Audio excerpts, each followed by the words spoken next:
Welcome back to M Hood Fishing, everybody. It's pros and cons. It's crab traps. The good, the bad, the ugly. Without Clint Eastwood. Yeah, you're right. So let's get right into it. Everything I'm going to say in this video is how I see it. It's my opinion, right? Some of it's fact. But yeah, opinions. Opinion alert. Yeah, you're right. This is a basic crab trap. Kind of big. On my license, I'm allowed to run one. So look at it.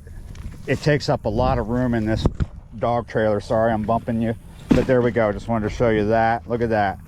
Look what it takes up. So yeah, I am fishing in this video, but obviously I'm here right before sunset with just the crab trap because it's easier to do that. And it's something I want to do after this.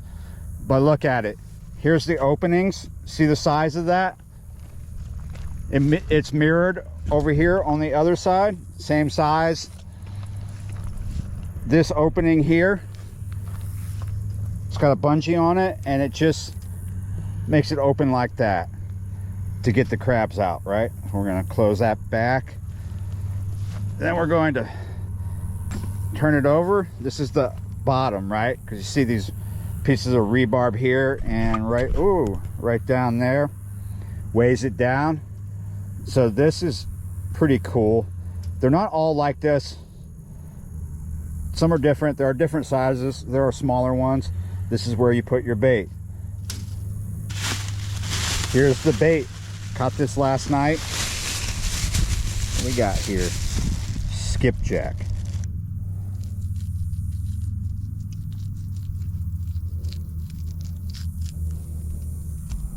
Both sides I will do that. Open the fillet. We'll make like a flapper bait is what we'll do. So I think that'll work better than putting whole skipjack in there.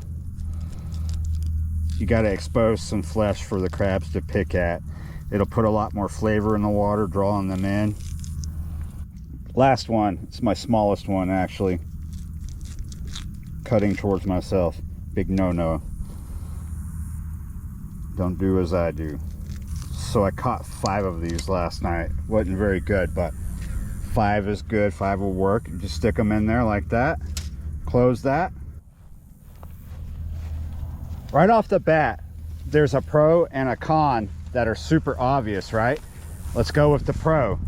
The pro is that this is something that you can just set out there once you have it baited and go do something else. You can just walk away from it. The obvious con, someone could come up behind you and take it or take your crabs, right? Now there are other cons, but let's get this going. This waterway where I'm running the crab trap tonight can go from fresh to brackish, and it has crabs, right? So it's got crabs, other brackish species, and freshwater species. It's full of turtles. If you come over here and we'll look at the crab trap, you see that opening?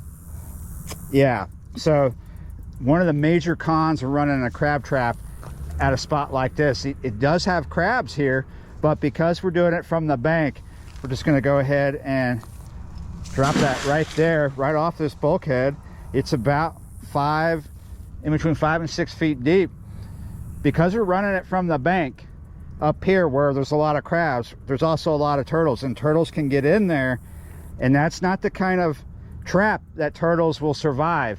They'll drown. So it's a big fear. This isn't something that I'm just like imagining or assuming. This is something that I know to be a reality. Other friends of mine have experienced it here. But what they were doing was putting it out and coming back many hours later. So to avoid dead turtles, we are going to check it more often than that. Other cons would be it getting stuck on something. If you were putting it somewhere where you've never put a crab trap before, like if you're going deep, and I think if we were in deeper water, we might have less of a problem with getting turtles. So You could lose it to it getting snagged and you can't get it. You could lose it to current if you didn't tie it good enough. You could lose it to a boat, to storms. It could get crushed somehow. There's all kinds of cons, but the main ones are theft of the trap, theft of the crabs, and if you're in a place with turtles, dead turtles. Now, depending on how you feel about harvesting things that are already dead, but due to your own hand, right? But not like you were there doing that. They got killed in the process of whatever you were doing. Some people, they get the heebie-jeebies. It's kind of like there are people that are cool with eating roadkill, and then there are people who will never even think about it. So there's a way to do it, you know, like if you know how long that had been there, so you can judge how long the turtle may have been there. The turtles will get in there and survive for a while before they drown. So it's up to your discretion. Now, you could easily be making a horrible mistake by harvesting something that died in your crab trap because it could have been there a little longer than you thought. Therefore, you're harvesting meat that is like right there at being putrid, but maybe you can't tell. It's just right there on the edge. It's just enough to make you sick as all hell. All right, real quick, a explainer for you. A lot of you know why I am doing this at sunset and throughout the night. The reason is crabs like low light situations. They're going to be super active, more so around sunset, in between sunset and sunrise, right? And it's a beautiful sunset, but I don't want to burn your eyes. Come on. I want to do something before I go and get everything, but it's in line with everything, right? Let's go ahead and just ride over here to where I'm going to do this thing. Here's my thing. Big pile of cut grass has been here for a good while. Oh, this is good stuff. Look at it. It's turning into yarrow. It's decomposing. Whoa, it's full of ants too. I wanted to bring this home for the garden, but look at is that steam from it being hot? Maybe. Sometimes with compost, it just can, because it's a big pile. But see, this is mostly grass, so it's mostly going to be nitrogen. But if it had carbon and nitrogen mixed in there, it would be real compost. Yarrow is what you get when you have just all nitrogen or all, yeah, it gets kind of mucky. But if this is a good mix of stuff, maybe it is more like compost. Let's see if we can find a bunch without ants. Maybe we have to go high. That might be just dust coming off it. You see that? Oh no, it is hot. Yeah, because when stuff is composting, this don't have ants in it. When stuff is composting, it gets hot. I've had compost piles that had steam coming off them in winter. Now, sometimes if you have way too much manure in the compost pile, like chicken shit, it can get so hot that it can burst into flames. I've never seen that happen before, but I've heard people tell stories. Sometimes you have to take the stories that people tell you with a grain of salt.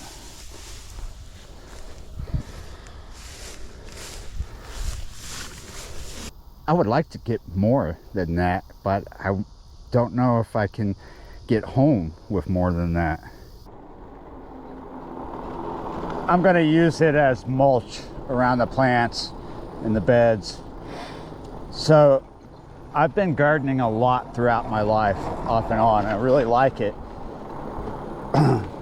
Sometimes I'll go get manure from different places, different sources.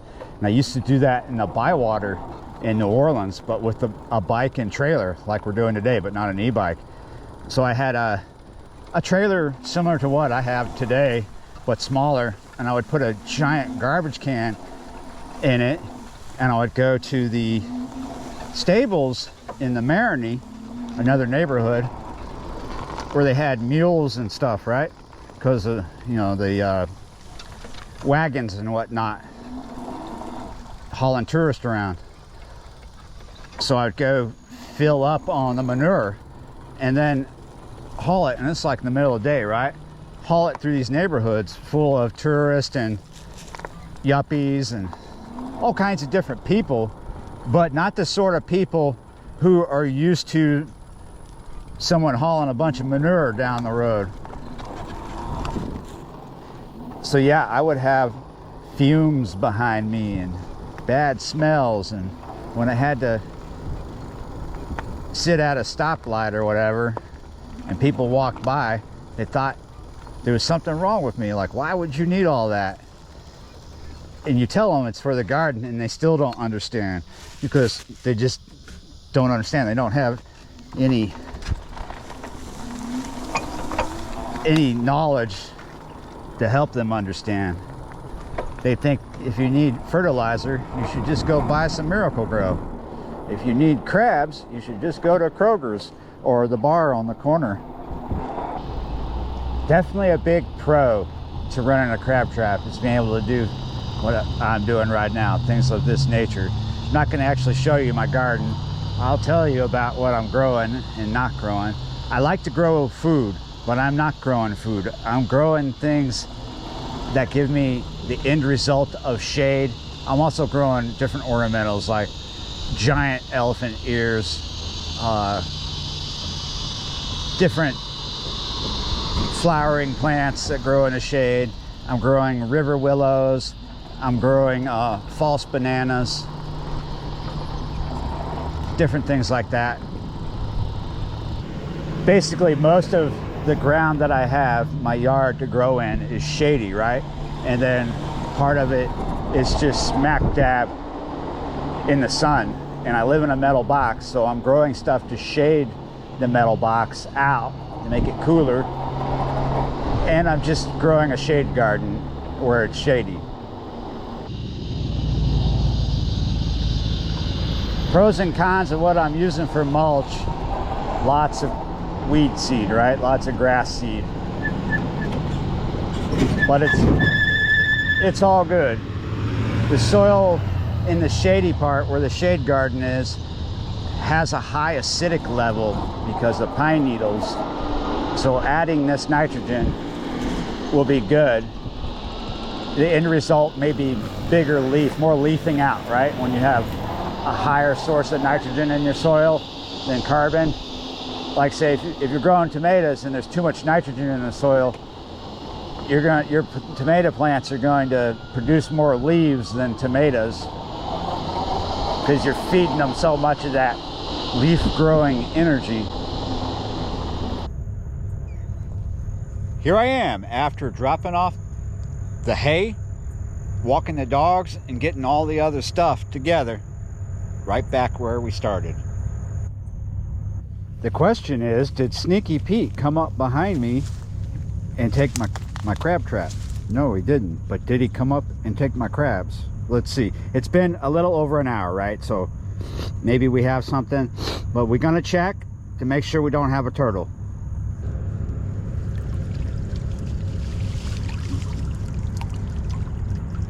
We have absolutely nothing, is what we have. We also have a barge coming through here. One thing we do not have is bait for this rod here, because I used it all in the crab trap. Luckily, I have the cast net.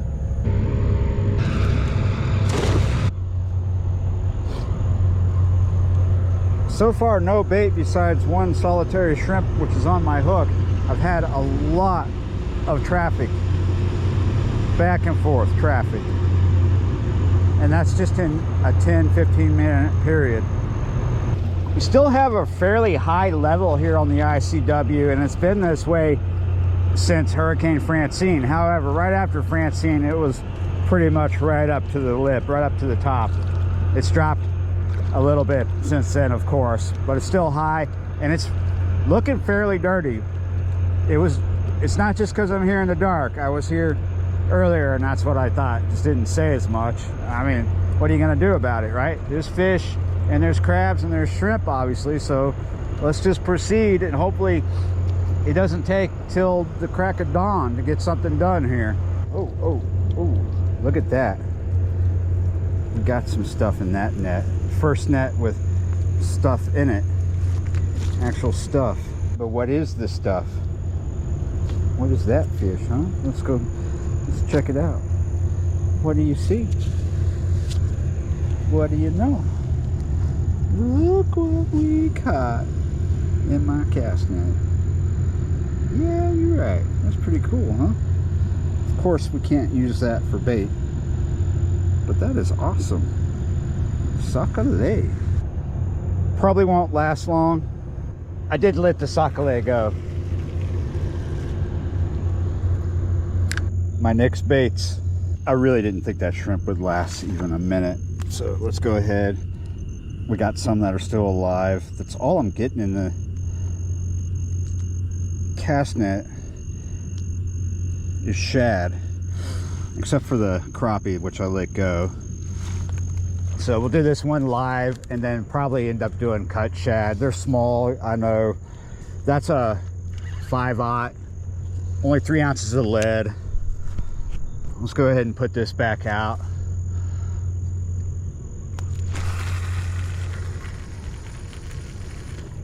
Excellent. Way too tempted, therefore I'm going to just cave in. I'm gonna come over here and check this trap. It's not been long since I put it back out. We probably aren't gonna see a lot of crab movement till another hour or so. There's still nothing in there.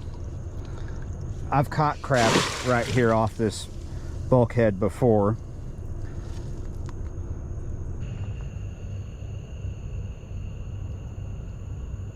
The sound of the night here where we stand, it's a mix of hums, drones, bangs, pops, bugs, fish splashing in the water. It's a weird mix of industrial noises and nature. Sometimes it's not that comforting.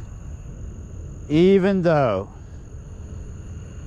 I don't think I'm going to hang out all night and listen to the comforting or uncomforting sounds of the night. There is something that I want to do between 11 and midnight. If I'm not doing good on crabs, I'm going to risk what I want to avoid.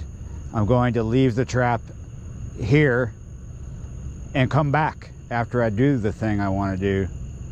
So it's 8 something right now. I have plenty of time to hang out watching this rod, trying to get some bait. I know it seems backwards. I put all my catfish bait, my good catfish bait, in the crab trap. I could always just bring it up and pull some out, but I'm being stubborn. I'm not doing that. I got bigger shad now, and I got my first catfish in the video. But yeah, you're right. At least, yeah, I got 2 nice sized shad. I was hoping to get mullet. Nah, no mullet. So it's a blue cat and a channel cat. Maybe that means we will catch these things on the line, but the bigger version, right? Put that message out there. Bigger ones, send them my way. See you later. So what I think is going on is what I know is what's going on. 2 things, right? The light and the crab trap. Bringing in stuff. Shad is starting to get thick right in front of us because we're running this light, and it's, look at that. Yeah, the light's bringing in bait fish right here, and the crab trap I moved, which is closer to us now, but just right over there somewhere. So that's like chum, right? So you got light and chum and bright lights coming up and down the ICW. It's annoying when they put them on you. So much traffic tonight. At least the industrial hum is coming and going, but there is one persistent in the distance.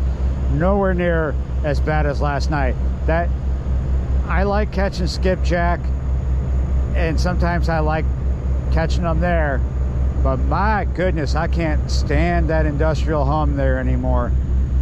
And then the amount of snags that can develop over a season there. It's still a spot that you'll see me put up with to get some skipjack, but wow, talk about breaking the nerves.